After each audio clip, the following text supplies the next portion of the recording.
Welcome to this episode of YPAL's Tales from the Superyacht Laundry. I am joined today by the gorgeous Lorna Di Lieto. Hi, how are you doing? Hello. I'm good. Thank you for having me. I wanted to get you on because you are one of those very unusual ladies that works in technology.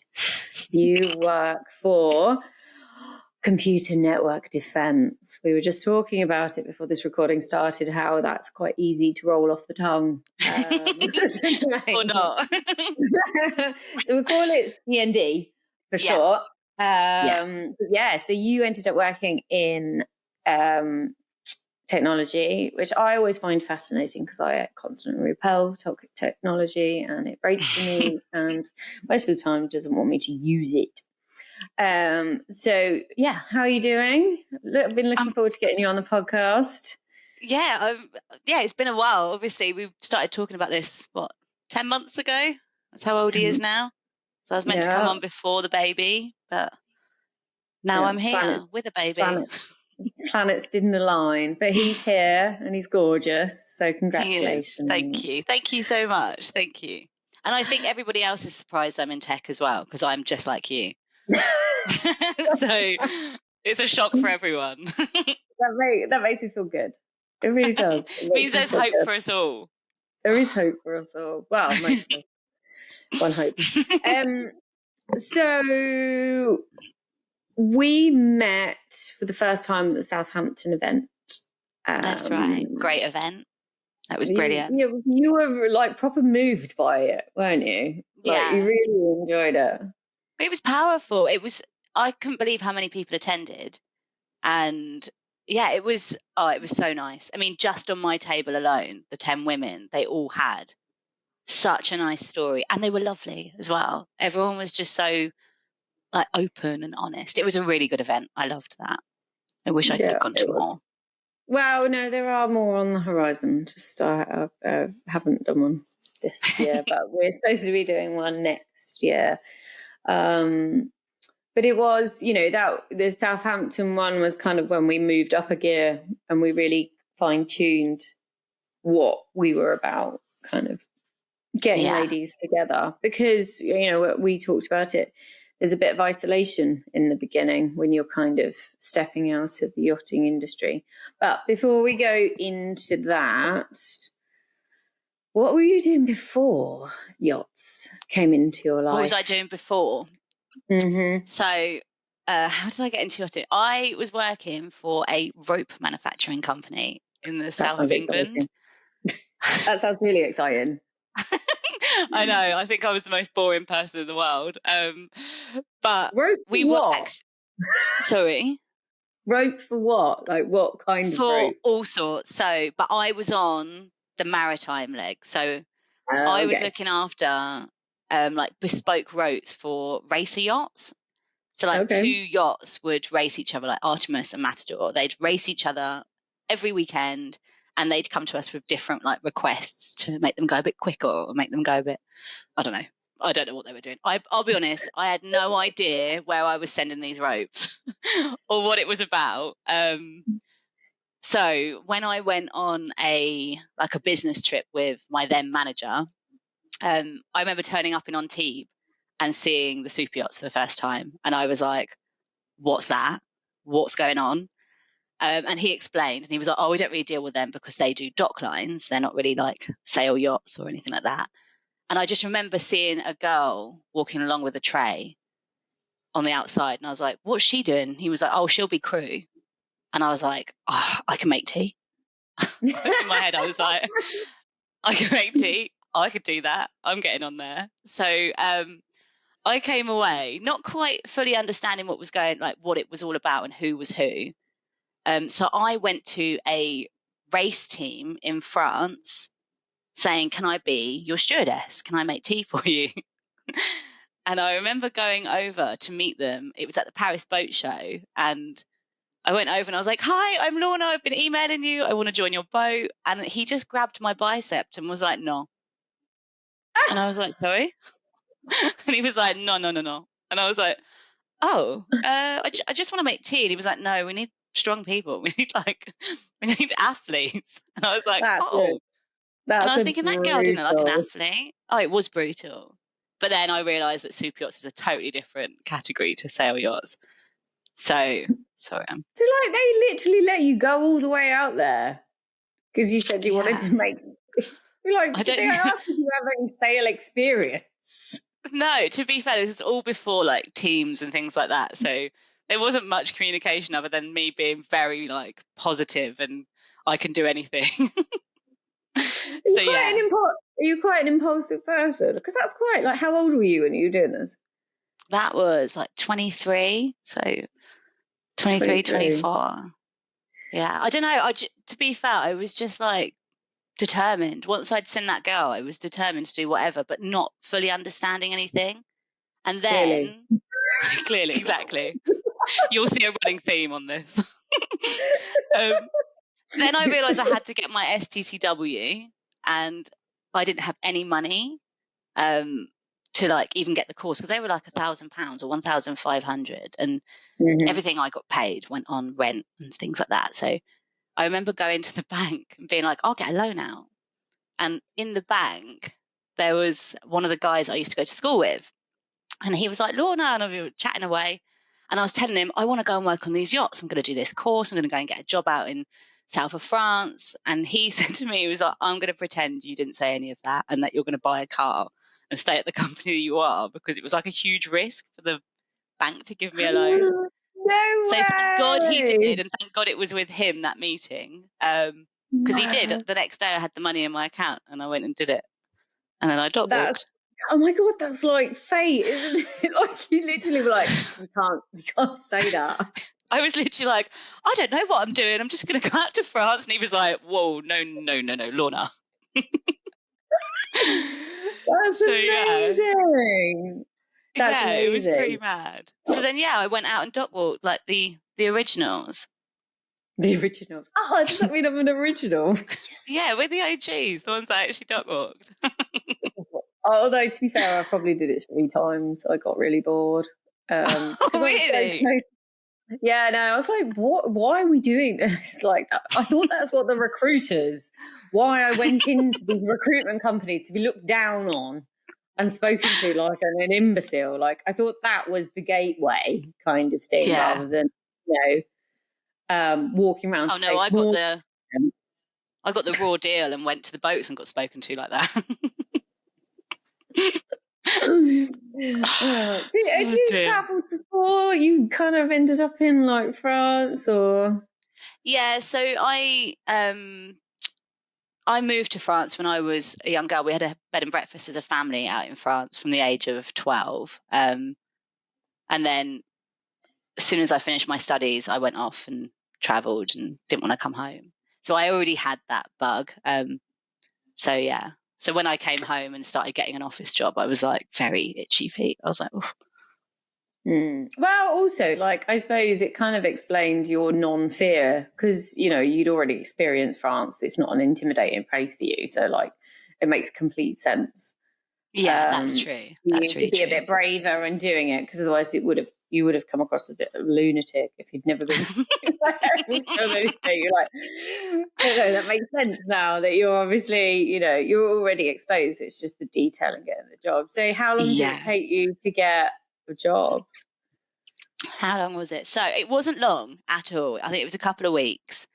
And my first job was in Fontvier. I'm going to forget all the names now, but it was in Fontvier, and I was living out of a car. So I wasn't in the hostels or anything like that. I was parking up and just sleeping in the back of a car and then doing the dock walk. And the first job was they weren't going to pay me, but I could live on board if I just tidied the kitchen and made some food. And that was it. And I loved it. And that was like a week of that. And then I got my first proper job. So it was good. It was beneficial. Yeah, that's really good. Like, so you get free accommodation out the gate. That's, at the end of the day, in the beginning, you just got to get on board and do anything, a day, That's it. few hours, even if it's, I mean, I some of the boys get, when they have to do I do feel for them when it's their initial time of trying to get work on board and they just get horrible jobs. I can only but imagine. girls, it's always a little bit, you know, the amount of, you know, you can go into the bilges and like the boys are down in the bilges cleaning stuff and engine rooms. I'm like, this is it. It's actually, yeah, you're right when you put it like that. It's a bit more scary, isn't it? Because they're going into all these enclosed spaces and like they could be given some really rough jobs to do. You know, there are some. Yeah, I had a cupboard to wipe out. I mean, that's not that rough, is it? When you look back, I actually did all right. Not really. I don't even wipe my cupboard out now. Oh, I definitely don't now. I'm the worst shoot ever. So like obviously it's all new to you. First job on board, like was it a big what kind of vessel were you on to start with? It was like a 30-meter, so it wasn't too big. I was in the kitchen. My parents are chefs, so it's not daunting to me to be in a kitchen, but I definitely am not a chef. But what they wanted was more for like crew, so it was easy food, just healthy, clean food. But I do remember the owner came on and the captain was like, "Can you make me a cake?" And I was like, "What?" I was thinking, "Oh my God, I don't, yeah, okay, I'll make a cake." So I was like, and obviously it's not my galley, so I didn't go shopping. I'm like getting bits from all the other chefs they've had on board. And I made this cake and I remember like it going out and like me texting my dad and being like, "You won't believe I've just made a cake for the owner." And he was like so proud. So was it yeah, edible? it was. Yeah, to be fair, the captain came back with an empty plate and I was like, "Oh my God, he ate it." And he was like, "No, I just threw it over the side." And I was like, "Oh," but he's joking. He was joking. Oh, that's a good one. Oh, dear. That was a good one. Yeah. So, you know, slotted into life on sea quite easily. Yeah, Did you then stay that was there it. long? What on the ocean? Well, God, do you know what? I think I've got like some sort of number like more. I don't know. I'm dyslexia because I don't remember the dates of when I started on things, but I think I was away for about 4 years on my first proper boat, and then I did a few temp jobs and kind of went home, and then I left the industry, and then I went back as everyone does to get more money. yeah. But yeah, no, I was with one incredible family for a long time. That was my first proper boat, and they really looked after me. I've actually been very lucky with who have owned the boats, and my land-based jobs have always had really nice bosses. I've always picked really good places to work, so I haven't wanted to leave. Oh, so I've been quite lucky. You're a good, reliable crew member. Yeah. So when you started, when you left the first time, what was your thinking behind? Well, when you attempted to leave the industry the first time, yeah, attempted. Was it for a man? Choice of words. Well, the first time actually it was a family thing. So my sister's little boy wasn't very well, so it was like immediate that I wanted to go home and just be supportive and be there. But actually, it was my first mate that pulled me back onto the boat. And he said to me, he was like, "Okay, look, I know what's going on is actually really horrific and you want to be home, you want to be with your sister." But he said, "Think of it this way, you're bringing in money and you could be a financial help and support to your family." And he was speaking from his heart and from previous experience. And do you know what? It was the best advice he could have given me, because then I was able to I could fly back whenever I needed to. I could pay for things. I mean, actually didn't need to in the end because the UK is so wonderfully set up for, with the NHS and what have you, and charities and stuff. So yeah, so I did try and leave for that, but I got pulled back by the first mate for that reason. And just generally, I just didn't settle back at home. I think one of the hardest things was you had all these like fabulous stories and wonderful things that you've done, and coming home and you almost start muting yourself. I don't know if you found this, but I was like, I couldn't even say stories because they were just sounded too extreme or too wild and wacky that I just was so unrelatable. I don't know what the word is. I can't even think of it, but I just had no Does that make sense? Self-editing is a thing. I mean, we've spoken about it with lots of individuals. You know, that's one of the reasons why the events have always gone really, really well when you get a group of ex-crew members together, because you don't have to edit. And you don't realise how much you are editing until you are back with crew, kind of thing. Yeah. Because you don't want to sound like a show off. You know, when you're trying to integrate into people, like, oh, when I was in St. Bart's, or, you know, I was in Monaco this time. And I've told this story a few times, you know, telling a friend about a time in Monaco where I was not happy at all, like having a really, really rough time. But as soon as I said Monaco, did you see any celebs? Oh, did you, you know, like you can't, it's like in their mind, you can't possibly be having the worst time of your life in Monaco, because it's Monaco, you should be drinking Aperol Spritz on the back of a boat. And you're like, you know, do you know what I mean? Yeah. So you do tweak, I suppose. You tweak, you numb it down, you kind of pull out the bits that you think might, you know, flow through. That's it. You, on the face of it, you know, like, oh, you know, what is it? But it can be quite disheartening, especially when you're coming away from something you loved so much. Do you know what I mean? It's a massive part of your life and your journey, and you're kind of not erasing it, but you're not giving it its due, I suppose. That's the kind of thing, which makes it quite tragic in a way.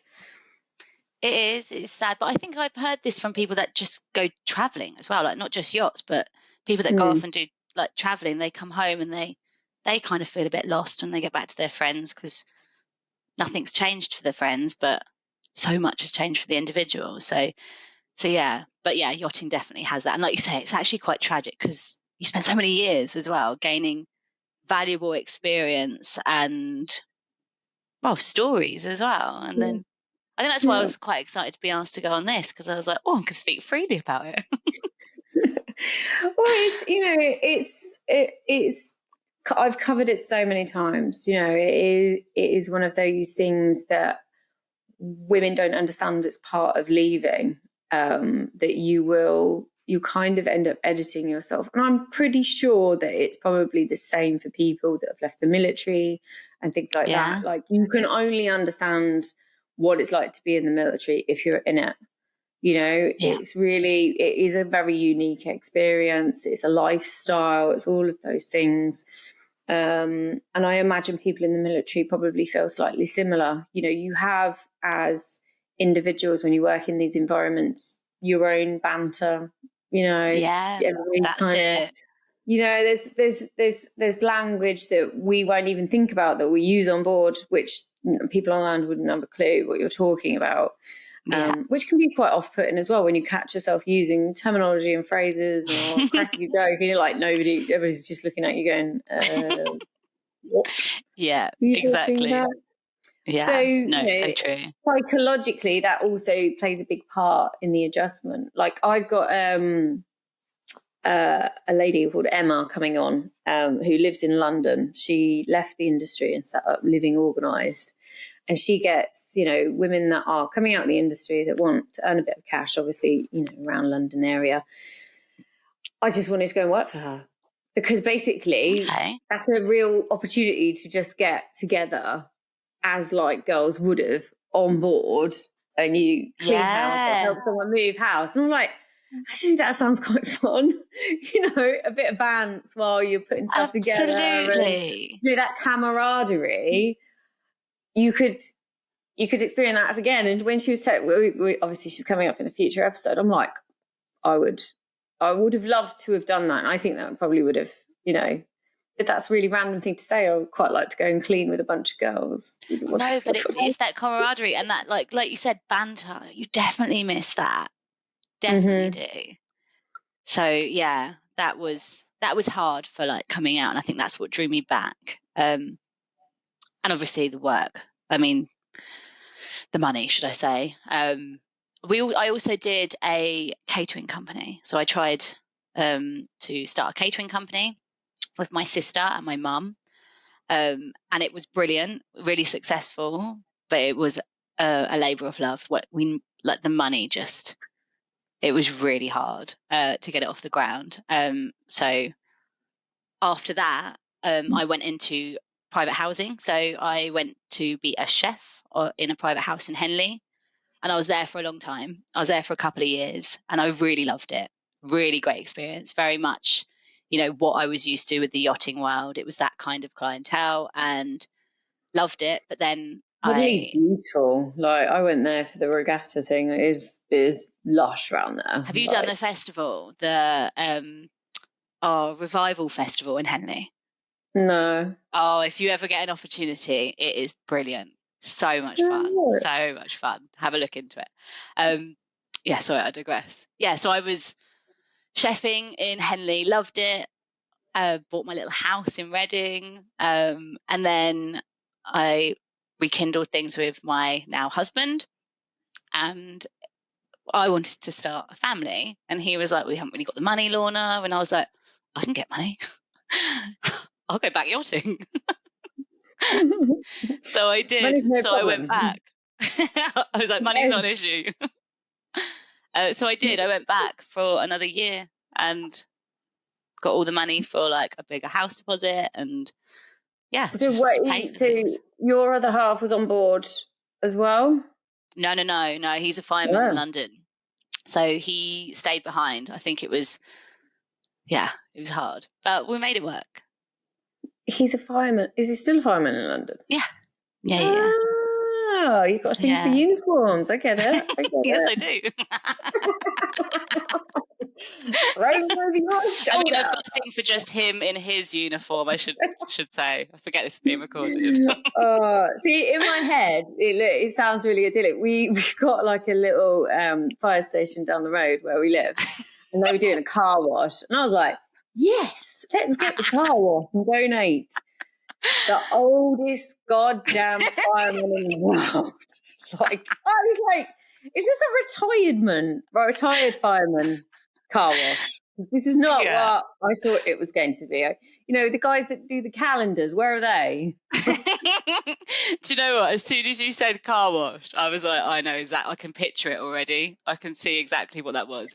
I can just say that my husband is quite hot, actually. You would want to be rescued by him. Congratulations. Thank you. That's nice. I feel quite proud. I would. Well, considering what I've just seen at our local one, like, I don't know. You can throw me over your shoulder, but is it going to hurt your back? I don't know. Should I get you over mine? It's okay, I can walk. It's fine. Like, we'll help you down the Oh, dear, yeah, very disappointing. Hopefully they'll do some new recruitment soon. So a fireman. So was he okay with you, like, going on boats? Did he understand what it was? Or we met each other a long time ago. So we met when we were 18, and we went out with each other then, and then we kind of broke up and stayed in contact. And I kept telling him to come on yachts. So I was like, "You've got to come on yachts. You've got to come on yachts," and he never did. Because we stayed friends throughout the whole time. But he was destined to be a firefighter. He'd always wanted to be one, so that was his thing. So yeah, he did know, and I don't think he was happy about it, but I don't think he had a choice. If I decided to go back, I decided to go back. So well, you've got to do what you want to do. Like, if you want a house, it's all pretty expensive. This is it. I don't know how long you've owned your house, but it's only getting more expensive. At the time, it was relevant, and it was expensive. I don't know how people do it without going into yachting, I'll be honest. Well, obviously the salaries and stuff, like the reports coming out, boats are being a bit tight again. Oh, you're joking. Yeah. Oh, it makes me feel happy. Especially like the lower levels, it's always, the junior stews and stuff like that, and deckies. Just, not fair, is it? It's not really, considering, I spoke to somebody the other day and they're still 30-something days leave. I'm like, who is that even legal still? Like, even back in my day, it was 5-1. I thought that was horrendous, but some boats are still offering like 1 month out of a year. That's mad, isn't it? When we've obviously made it very clear that that's probably a bit too much, work. for somebody to do, even if they're young, you know. That's it. It is. 5-1 is bare minimum. Anybody who's listening to this, if you're not on a 5-1, get off that boat. That's the bare minimum. You know, I mean, rotation didn't exist when I was on board, you know, but at least. No, I don't. Even on my last boat, I didn't get rotation when I was leaving, but you definitely weren't worked as hard. But I remember when I first joined, it was 30 days holiday, and it was a terrible wage.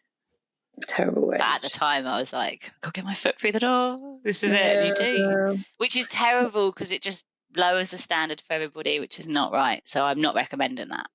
No. So yeah, you bought a house, you live in the dream. So what were you going to do as a job? Did you have? So I bought a cleaning company before I left. So I bought a cleaning company in London. With my first couple of wage packets when I went back to yachting, so that I was like preparing myself to leave. And I dealt with it while I was on board. So I was like a chief stew and owning this company, which was actually mental. But it was really good. It was working, and it was enough for me to come home to and have a wage still.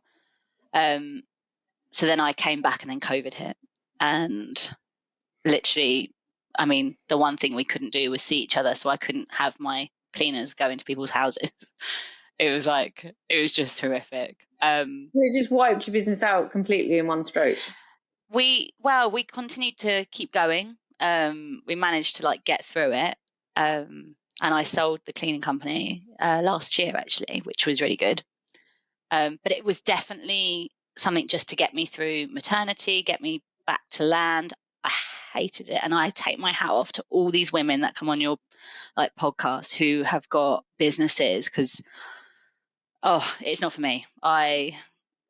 Sunday night, the amount of calls I'd get to be like someone was sick or someone was, it was, you were never off the clock. You are always working when you got your own business. And yeah, I didn't see it as freedom at all. It felt like I'd gone from. It's not for everyone. I mean, I've spoken, and this is the thing with women that are coming ashore, you know, you are in the prime, you could be in a prime position to take on or create a business. Don't get me wrong. You know, you've got nothing else. You know, you are literally a blank slate most of the time. Yeah. But what I think a lot of women don't understand or aren't really aware of, that, you know, owning your own business is basically, you know, it's like being a cat. You don't get to switch off ever. This is it. My husband runs his own business, has done. It encroaches on everything, every family holiday. It's not like being an employee. And for some people that works, you know, if it's a passion project, having now spoken to hundreds of women that have started businesses and stuff like that. Yeah. If it's a passion project that really lights you up, then for sure, you know, it could definitely be the right path for you. But what I'm discovering after talking to women is you come from an intense team player environment. It's not the same, you know, and you don't have the support as a business owner. A lot of the time it's just you, and you're making the decisions, and do you know what I mean? So it can be a real struggle. Yeah. And you put everything you've saved up from yachting as well. Like you put all that money into it as well. It's such an investment that you just have to make it work. And it's just such a pressure. And I just think after such a intense career in yachting, to go into something intense again, for me, this is all just my own personal opinion on having my own business. It was very intense and not at all the break that I needed after yachting. And also you're having children at the same time. It's not probably an ideal combination. Very intense work with raising a human being. You know, they kind of sabotage each other. I mean, we spoke very intense. Before this recording, we spoke for a long time about, you know, where women are at. You know, we are the generation that were promised you can have everything, but you have to work like you don't have children, and then you have to raise children like you don't work. It's impossible. So women really, again, have these huge decisions to make about themselves and what, you know, where their compromise is. This is it. But I think our environment at the moment is too heavily focused on career, because obviously the cost of living and everything else. I think society is really putting down children and having children. It is hard, and obviously there's no cash reward from having a child. No. But you shouldn't be looking at them as an either or. You should, do you know what I mean? They should be on an equal be able to par. have, yeah, exactly. And, you know, as we both said, motherhood is incredible. You know, it is really, absolutely. And I'm so glad, so glad that I did have the opportunity to do it, and I wouldn't obviously change it for the world at all. And like that cleaning company, I can't knock it because it got me through. It paid bills. And the fact that I didn't love it was actually probably a good thing, because I got to care more for my little girl, my little boy. So that helped. But I remember, so how I got to work for Computer Network Defence, I hadn't looked at my LinkedIn for ages. Like, hadn't looked at it at all. And I was literally sat breastfeeding at the computer. And I opened my LinkedIn just to have a look, because I was like, I'm so over this cleaning company. Blah, blah, blah. Anyway, I saw an email from somebody from CND. And because on my profile, I was a yacht stewardess, or I was a chief stew on there. They were like, the message was, "Hi Lorna, we're looking for an ex-yachtie who can help us with some land-based work." And I was literally like, my baby, like, I'm a yachtie, I'm an ex-yachtie, I'm land-based.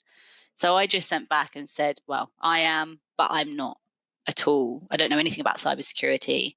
How can I help? You know, what can I do? I know about yachts, so what can I do to help? And then they sent me through this job spec and said, why don't you consider applying? So I went through this job spec, and it was about cybersecurity. And I remember like telling my family, I was like, I might go for this job in cybersecurity. And my brother's like really high up in cybersecurity. And he was like, what? He was like, no, Lorna. And I was like, well, I don't know. I was like, they need an ex-yachtie. I said, I'm not quite sure what it's about, but I might as well go for it. I mean, it's not, a bit of fate that has come to me. And I didn't know what I was doing. I was like, I still had a 9-month-old at that point. And then, I went through the interview process, which was really grueling as well. It was actually quite an intense, like you had like 4 people, you had to do a presentation, you got given a brief. What was I mean, the presentation on? Because I always hated those, like, do a presentation on yourself. I'm like, oh no. Oh no, it wasn't on, it was on like a technical, like it was just, how would you, it was something to do with yachting and cybersecurity. I can't actually remember exactly what the question was, but it was daunting, don't get me wrong. But I tell you what, I flipping researched it. I was like, I practiced my presentation so much. I really didn't think I was going to get the job. But I thought, well, do you know, I'll use this as practice anyway for the next few interviews that I do. But the more I was doing my presentation, the more I was like researching and planning and everything, the more I wanted it. And I was like, this is so out of my league, but I'm going to go for it. And even my child, like Elodie, she was sick that morning. So I had to get like my husband's uncle to come round, and he just walked the pram up and down the road while I was doing my interview. It was just so many things were not meant to go right. But I had my interview, and it went really well. And then I did another one, and then I got offered the job. And now my boss tells me I was like the wild card. Like, he was like, you're just this random person that they were like, I don't know, put her in. And actually I got the job. Yeah. So it was really good. So, and that was 3 or 4 years ago, I think now. You think, obviously with yachting, so like when you join a new boat, you just get stuck in. That's what you have to do. You have to just, sometimes, I mean, I joined a couple of boats like mid-charter, like you literally are in. You shorts on, t-shirt on, right? Where's the laundry? Crack on, kind of thing. Yeah. Do you think a business, obviously not having initially any real experience hiring ex-yachties, could be quite surprised on how it's the can-do attitude, That's it. And it was like I said to you before, like my boss, when I asked him about doing this podcast, doing this episode for you, he said, make sure you let them know that he wants to employ yachties because he really likes like the attitude that we bring, and it is that can-do attitude, and it is very much like we just get things done. I mean, since I've been employed now, we've got 3 more yachties, and he's so pleased with them, and everyone in the company I think is pleased. And it is that transfer of skills. Like, we are problem solvers, we're absolutely natural problem solvers, and we just get stuff done, and that's great. It is, well, that's obviously one of the things we've talked about quite a lot, about trying to get across what we're capable of. You know, when you put it down on the CV, it's kind of like what we did, but really you should kind of, it's like our approach and how we did it is more what you need to focus on when you're looking at a CV. Because I also think with ex-crew members, you focus on too much on the detail of the job in trying to explain, and it's not. It's more the attitude. And I think, you know, even with, what are they called? Gen Zers and stuff that are working on board now, you know, they get a really bad rep on land, to be fair. But even them pushed through the yachty process, if they've survived on board, they'll come out with a work ethic that's probably quite unusual for their generation, because it is an all-encompassing experience. You have to work a certain way. That's it. And I think the one thing that has really helped with myself being in tech, like I said to you, I'm not a techie person at all.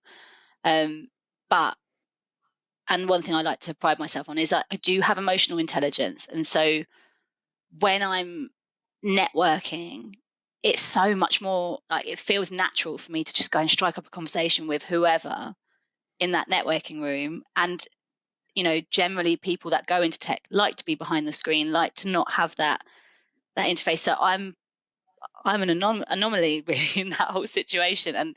But it's what creates business as well, because I get in front of the people, I talk to people. I'm absolutely not tech, and I make that very obvious to start. Like I say, I'm not technical, but behind me I have a team of very, very clever people, and they're so supportive. But I've made that interaction, and that's where, you know, I also don't speak geek. So like when people are telling me their problems, it's in layman terms, and then I'll go back and say it to the team behind, and then they understand how to sort it out. And I think that You're comes like from yachting. You're a translator. I translate nerd. Greek, geek. Not Greek. I am though, but it's true, and it's so powerful. And I think that is generally from the amount of times that you go to the end of the passerelle, or there's, you know, like in Cannes Film Festival, you never know who's coming on board, and you're just like, hi, how are you? It could be massive top dog producer, or it could be someone's security guard. You don't know, but you treat them the same, and you to the point where you don't care who they are. Like, I'm like, okay, look, how long am I going to be awake for? You are. Do you need a drink? Make sure your shoes are off. You know, like, hi, how you literally doing? Not interested in your life story at all. Do you want a drink? That's it. That's it. I actually think, to anybody who's on board and is listening to this, that you being able to approach human beings is now becoming a key skill that people will pay for.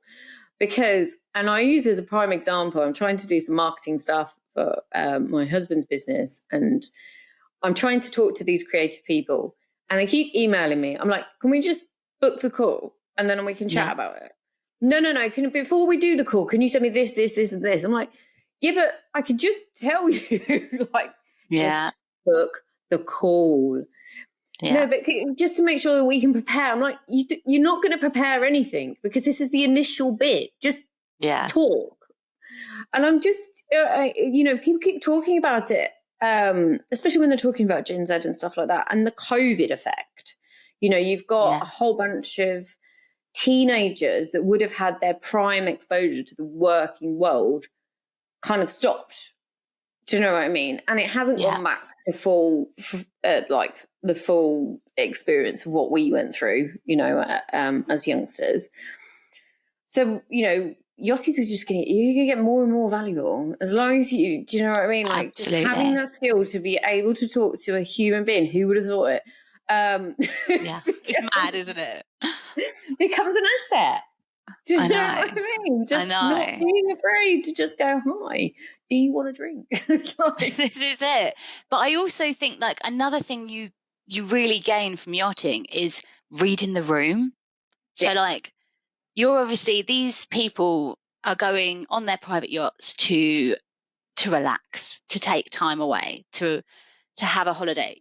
Anything can happen. So, they could have an argument with their family. They could, I don't know, flirt with someone or whatever. It's knowing that when you go into that room to either offer a drink or offer your service or whatever, clean something up, it's knowing how to kind of be like a wallflower and read the room and be like, okay, there's some tension going on. I'm just going to back out. But they've seen me, so they know if they need a drink. But also, some families might want you to be the life and soul of the party. So, you've got to come in and be like, hi. get the energy going and be like, ah.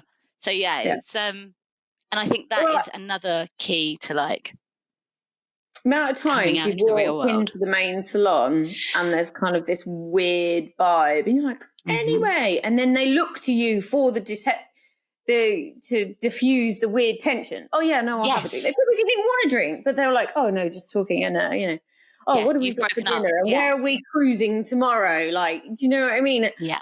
And to lean into that, to have, like you said, the emotional intelligence to go, okay, well, I obviously want to chat because he doesn't want to talk to that man anymore because he doesn't actually like him. Do you know what I mean? Exactly. And that, how do you put that on a CD? This is what I mean. How do you explain that? It's really hard. Really, really hard. And like, obviously I've said on many episodes, we are badass at a lot of things, but they're not really, I don't know, maybe the world is changing because everybody's thinking about things in a lot more detail. So when you start saying, put on your CV, I have insane emotional intelligence, it could backfire wildly, but taken full advantage of. They're like, here, go and talk to these assholes. It's all you. But it's we are really capable. You could be dealing with a situation on board which is akin to your local boozer when people are like hammered and just really awkward, and do you know what I mean? Or like you said, you could end up being counsellor to somebody who's crying on the aft deck. Do you know what I mean? The spectrum is vast. And then in between solving problems to make sure you've got the party with 100 people with no ice and all of this is it. See, this is the conversations I couldn't have with like friends back at home because they'd be like, what? And I'd be like, whereas I'm talking to you and I'm like, it makes sense.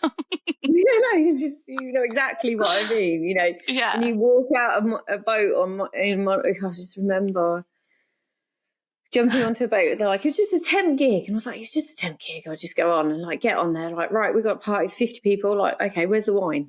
Oh no, we haven't got any yet. Like, what? So there's me. It gives me like I'm like, me and another girl going with like 4 like wheelie trolleys. Well, had 2. We had to buy 2 others to then try and ram as many bottles of Prosecco and other things to then wheel it back.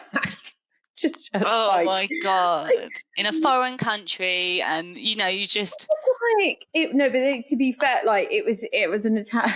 I can't really say too much, but it was like Italian ran. They were like, we're going to do this. I'm like, great. And it's such an Italian attitude. Like, for me, it's okay. It's okay. I'm like, but you still need to go get the things. Need to get the things. This is Monaco Yacht Show. Everybody's busy. If I call a provider, they're going to go, maybe next week, or it'll cost you 20 grand. You know what I mean? So like, it just cracks me up. I love mad. I remember we went to Cannes Film Festival, and one of our guests specifically wanted like sugar-free Red Bull. And obviously Cannes Film Festival, none of the shops had anything. We were like going boat to boat with like 500 euros, being like, can we get 3 cans? just anything. We were like, this is just madness. But we problem solved. We did it. We threw money at it. The thing is, if you were walking around shops and stuff like that, they'd be like, what are you talking about? But if you go to the back of the boat and say, don't ask, just have you got sugar-free apple? And they go, yeah. We understand your pain here. Have a case. Down into the bilge they go. Yeah. True though. It is true. But like you said, these stories are only funny to us.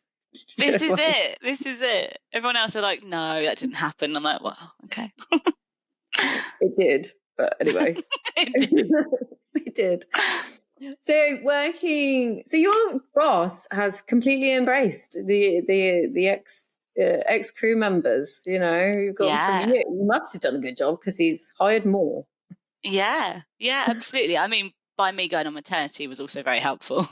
but yeah, I think it was actually a management company that told him to go down the route of reaching out to crew, because basically we'd worked with maritime since a long, long time, but it was a super yacht fleet that came to us, and it was the hierarchy they didn't understand. And that's why it sounds so silly, but like little things, like he didn't know who he was talking to, so he'd be talking to the management, and I'd be like, well, have you spoken to the engineer, because he's the one that's going to sign off on. And they're like, well, why wouldn't the captain? I'm like, well, the captain will, but the engineer will have to have the information to give to the captain. And it's all those tiny bits of information that are key to being able to give a good service to a yacht. And like little things also, like, sorry, like, and also not flinching when they're kind of like, okay, go ahead. And then like, it's the family office that is paying for it. Do you know what I mean? Like all of the, you know, don't be surprised, you know, where the money comes from. I suppose. That's it. Exactly. And also, you know, like the fact that they might leave port in an instant and you've got to change tack. And it's little things like that where our land-based clients, that's never going to be the case, you know. So just having someone know that, or, you know, like the rotation, you know, doing training for crew, but knowing that they're going to rotate in 2 months' time and you're going to have to redo that training. And it's little things. And it's been very helpful. But one of the biggest tasks I had when I first joined was just to talk about a day in the life of me as a yachtie. And I remember saying to my boss, like, this is years ago as well, and I'm absolutely not this like stupid now. But when we used to come into port, the main thing we would do on our boat was, because we didn't have like, you know, amazing systems back then, it was just like normal laptops. We'd take our hard drive full of movies and we'd pass it along the port to all the other yachts, and we'd take their hard drive and like get all new movies for the boat, and then we'd leave port and we'd have a whole, I don't know, 100 new movies, and everyone would be really happy. And I remember telling my boss, and he was like, you did what? And he was like, you put in somebody else's hard drive into the system of the boat, no questions asked. And I was like, yeah. Like didn't bat an eyelid. And he was like, okay, right. Okay, this is good. What else, Lorna? Tell me more. Yeah. What else do they do? This is it. And the thing is we weren't trained as crew on anything about cybersecurity or how systems were connected to the internet or how people move naturally. To the internet. You know, back in my day, you only got the internet when you were in port. This is true. And if there was internet on the boat while you were out at sea, but probably only a few miles off, it was only for the owner, the guest, and the captain. They didn't let us use it. You know, it was, you know, the amount of times I'm in the bloody laundry ironing, and then I was like, oh, yes. For 5 minutes.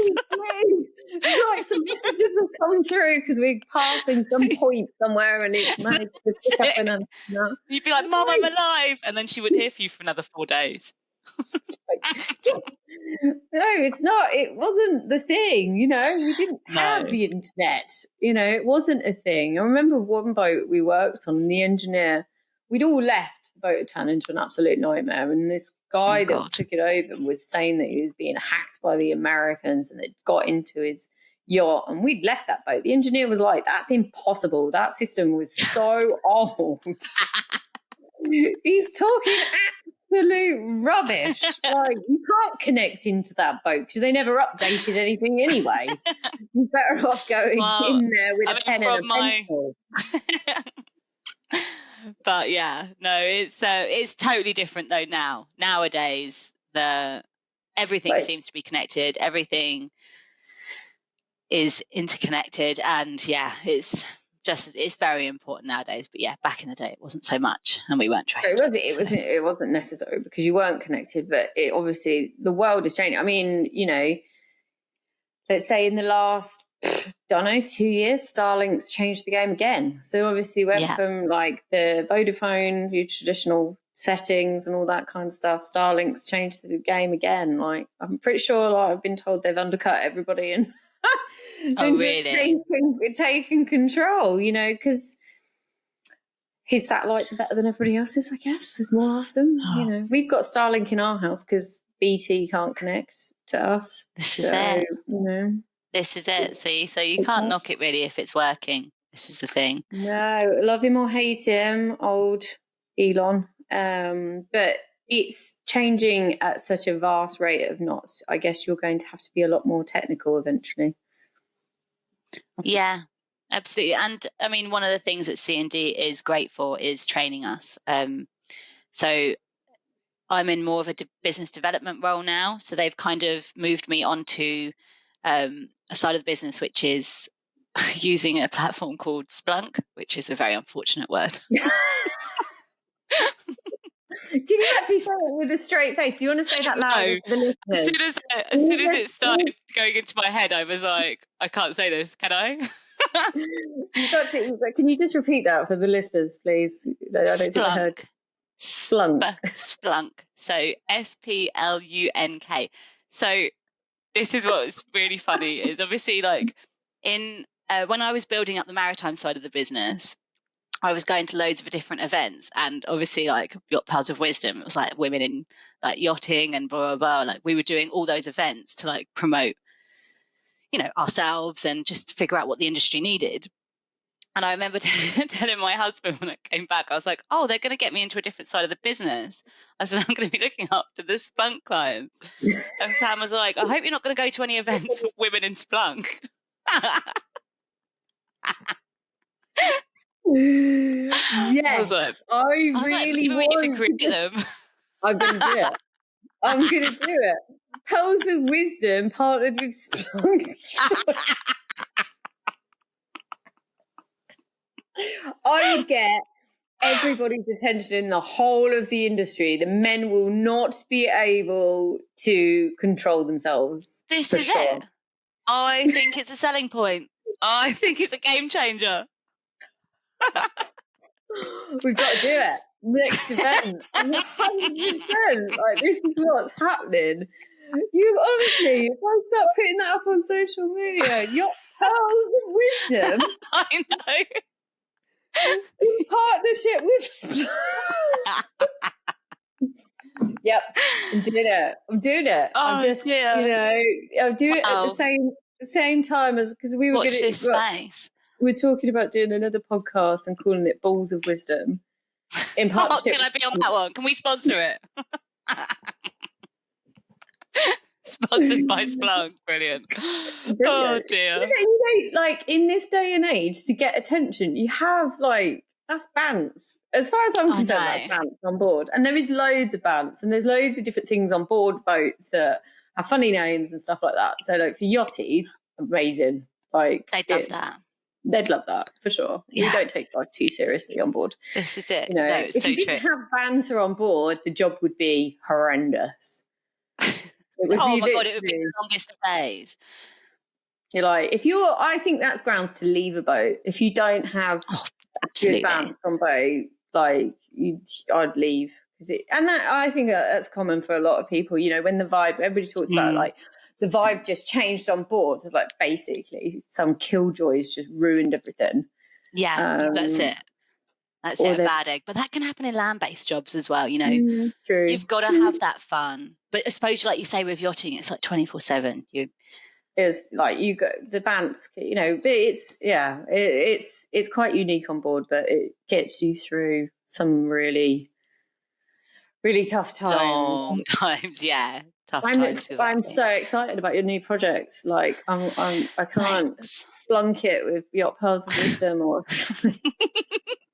I love this. I knew as soon as I was about to say it, I could feel it bubbling in me that I was like, we're both not going to be mature about this. I hope we're not going to be mature about this. I don't know. I feel like, we should put labels on bottles and stuff at the next event, Splunk it with us.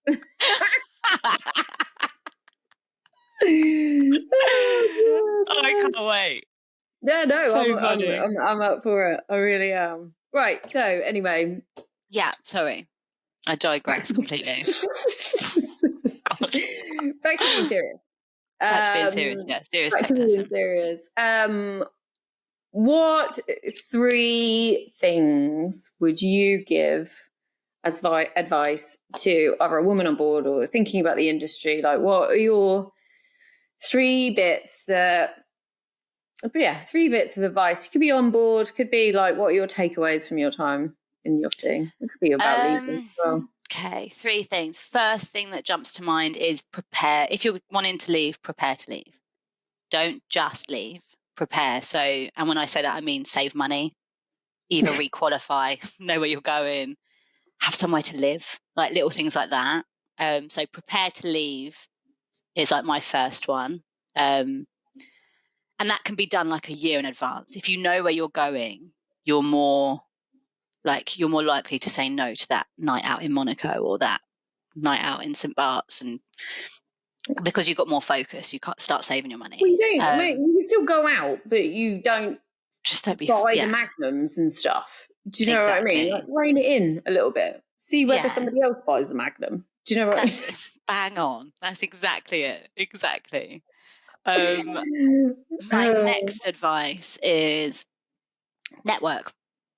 So I would say you never quite know who's going to be important to you later on. So be kind to everyone and network and, really use that, because it's a small industry and that can be detriment to, because you'd be well known, maybe that's not a good thing when you leave, but it's a small industry that could be a real positive. And I'll give you an example. So a couple of years ago, I knew a deckhand from one of the boats. He hasn't done anything out of yachting. He's still doing like a bosun's job now. But at a supper club, he introduced me to somebody he knew, and it was a captain. And now that captain's like one of our clients. And you're just never going to know how that networking is going to work. So I think treat everybody with respect and kindness, because that can really go a long way. Yeah. And if you go out in on Tebe, use an alter ego name if you're getting a bit wild. That's what we did. That's amazing. Don't use your name. When that time in the night where you're like, ooh, this is all getting a little bit, that's when the alter ego names come out. In Monaco, we never used to say we were yachties. So we didn't just change our name, we changed careers as well. And I remember going out and there'd be like one of the girls and they'd be like, does she also work at the bank? And I'd be like, yes, I do. So bad. And then what's my third one? Travel. Holiday. Take all the holidays. Travel to where you want to go to before you become a parent. Because you can still do it as a parent. It's just a lot harder and a lot more tiring. And more expensive. And loads more expensive. Also, there's a different kind of holiday. I mean, I 100% firmly agree with that. If there's stuff on your wish list that you want to go and see, try really hard, especially the obscure ones. Like, I really wanted to go to Peru. There's no way I'd take my daughter to Peru. No. Even if Paddington does come from there, we're not going. Because such a mum comment. I love that. It is. Like, no. Like South America in general. Just South America, and I know loads of people take their kids to Asia, but like, I don't know, maybe when she's a bit older, but not. It's not going to be anytime soon. I'd love to have done the Thailand stuff, but more Bali. Because the Australians say loads of cool things about Bali, and I never managed to get there. This is it. And like Sam and I, we still, like, on the dark nights and no one's asleep and everyone's poorly, and we, you can reminisce about like holidays we had in Aruba or like Miami, and we're like, oh, thank God we did that. It was so long ago, but that really has helped get through these long nights. So yeah, I just, do the things you want to do before you become a parent. Well, as many of them as you can. Unfortunately with travel, the list only ever gets longer. You're like, ooh, quite nice to go there. But obviously when priorities change and bank balances change, you can't go that way. This is it. Right. Do you have to finish up a wild story, an oh God moment from time on board? And you're just like, literally like, what just happened? Can be positive or negative. But, whatever springs to mind, a bit of a wild story that only really happens in yachting. Yeah. I'm trying to think of something that won't make me lose my current job or break any NDAs. I'm like digging deep here. How do it work? They don't last that long. Like, we've had loads of women on board. Like, oh, I don't know, NDA. I'm like, you've been out for 15 years. Like, what? I know. The only reason I'm saying this one is I actually think this person's passed now, so I feel very safe saying this. So it wasn't like a positive or a negative. It was just a real moment where I was like, whoa. And I think for me, it taught me about intuition. I was like a junior stew. So I was doing cabins and laundry, and this one time their guests had sat down for lunch and I was walking on the outside of the boat. And I just managed to just look in at the guests, split second, like nothing too crazy. But in that moment, I saw the madame of the yacht get up from the table, and just something didn't seem right. And I just thought, that's odd. That's really odd. Like, she never leaves a table. She's always very courteous of her guests. So to leave in the middle of a meal is just so out of character for her. But I was a junior stew. I was like, this is out of my realms. So anyway, I went down, took the towels down and did all the and I was still thinking, no, something don't feel right. And I thought, let me go back up. So I went back up and I said to the girl on service, I said, oh, is Madame back at the table yet? And she said, no. And I thought, something, and I don't know why, just something in my heart was like, something's not right. So I thought, well, I'm on cabins. I could easily just, go and check on her, but be doing cabins, really, not being nosy. So I knocked and there was no answer. And so I thought, well, I've got towels. Looks like I'm doing cabins, so it's fine. And I went in and I actually found her on the floor in the head. Yeah. And she'd, bless her, been really poorly. And she was an old lady. She was in her 90s, and she'd sorry if anyone's eating, she'd messed herself in everywhere.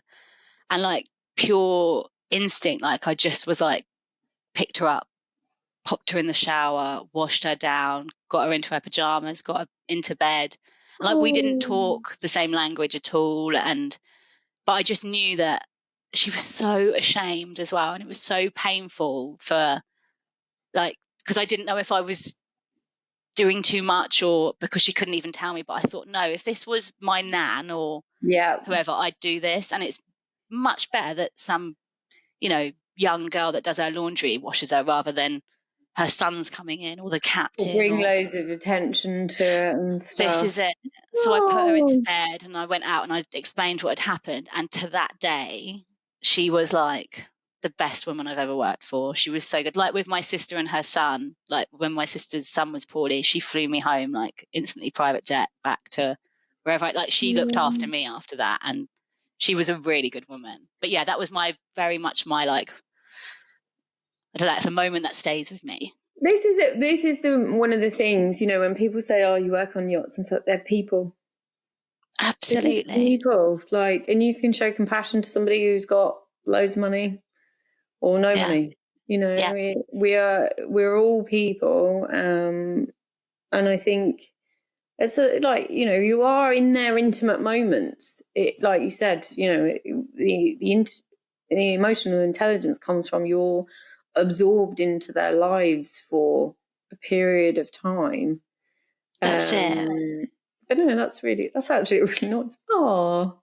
Sorry, I feel like I brought the after bin. No, I but was talking about the spunk. I bet you didn't see that one coming. no, I didn't see that. Yeah, that's where I quite like doing this, because, you know, it's why it's important to have these kind of conversations. It's the human element. You could literally be dealing with anything. You know, you can go from dealing with prostitutes in Cannes to dealing with an old lady who's fallen in the bathroom.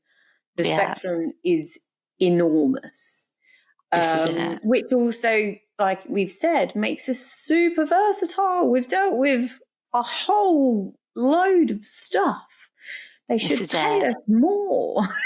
Yeah, absolutely. Give us more time off to recover. They should pay us more forever. Like, even when we leave, there should be a special stew pension. There should. I love that idea. There should be a Bring that up with Tim. He finds it hard enough getting people to pay into pensions anyway. Oh, I can only imagine.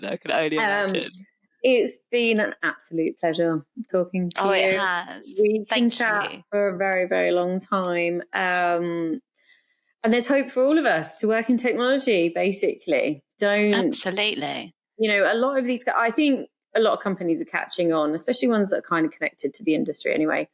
Understanding that we are extremely versatile, top of our game when it comes to customer service. So why wouldn't you want a person like that working in your company? If they can be a bit flexible with families and whatnot. But yeah, it's been a real good insight into what you do. Thank you very much for coming on. Thank you. Thanks so much for having me. I've really enjoyed it. Obviously, we will keep everybody posted on the Yacht Pearls of Wisdom Spunkit event.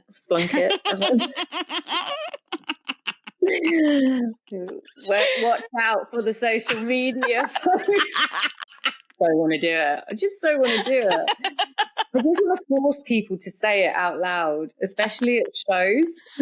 I know. I wonder if I'll ever grow up. Like, I wonder if in a few years' time you'll be like, gosh, she's gone so boring. She says it now and without smiling. I can't even say it now. I'm just imagining like this women's event, like perhaps like at Monaco with just lots of pink. Are you going to the Yacht Pearls of Wisdom Blanket event? You know, making everybody say it out loud to get, you know, I love it. To come, just like a fabulous event. And with it on the bottles and everything. Like, anyway, pitch it to your boss. I'm on it. I make notes. It's been fab having you on. Dear listener, listening to this episode, I hope you've enjoyed it. There are plenty others for you to dip into. Obviously, like I said, one of the main takeaways, you could work for any company. You know, you're extremely valuable after yachting. If you're out there at the moment trying to work out what to do next, don't have to be the next entrepreneur. You know, you can still be a team player in a different environment. So if you've enjoyed this, there's more episodes. We'll have more on the horizon. But until next time, goodbye.